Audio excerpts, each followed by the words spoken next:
Ce livre, en fait, est un guide qui permet aux gens non seulement de voyager partout dans le monde, mais aussi et surtout peut-être de voyager sur toutes sortes de navires.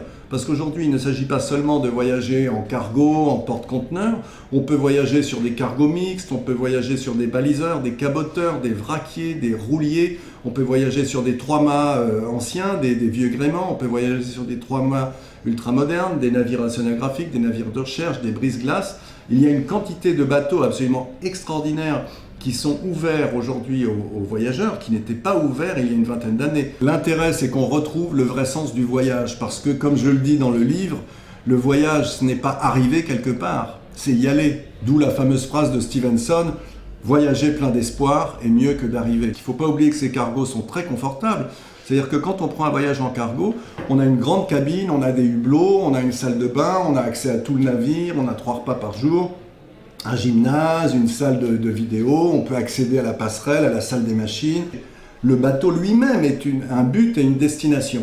Donc le budget moyen d'un voyage en cargo, moyen, ça peut être plus cher ou moins cher, c'est à peu près 100 € par jour. Alors vous dites aux gens, voilà, on traverse l'Atlantique, ça prend 8-10 jours, donc ça fait 800 ou 1000 €. Alors les gens disent oui, mais pour ce prix-là, oui, non mais qu'est-ce qu'on a pour ce prix-là? Alors pour ce prix-là, on a une grande cabine, très confortable, on a 3 repas par jour, accès à tout le bateau, et en plus on est transporté quelque part.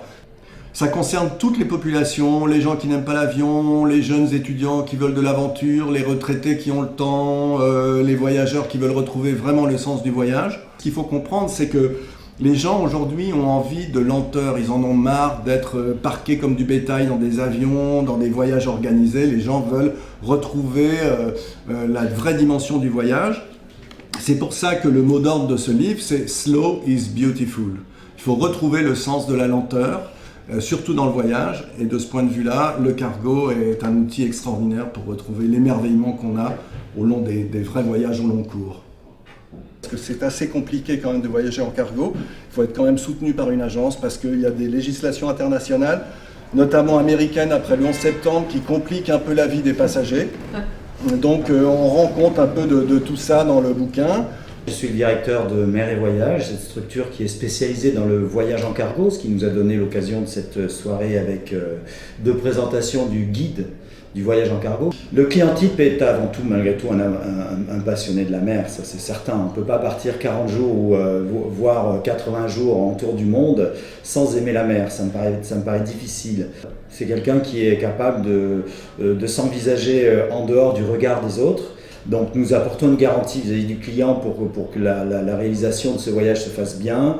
Nous connaissons les lignes sur lesquelles il est préférable de naviguer par rapport à d'autres. Nous sélectionnons tout à fait nos compagnies, nos routes, nos commandants. Donc nous sommes prescripteurs par rapport à ça et nous apportons une garantie. Voilà. Le temps nécessaire à la construction d'un dossier avec un passager est très long. Il faut une maturation. C'est une aventure qui commence à l'agence. Il faut savoir entendre les besoins d'un client, il faut connaître les contraintes des navires, réunir tout ça pour qu'effectivement le cocktail fonctionne et que finalement le passager vive une expérience heureuse.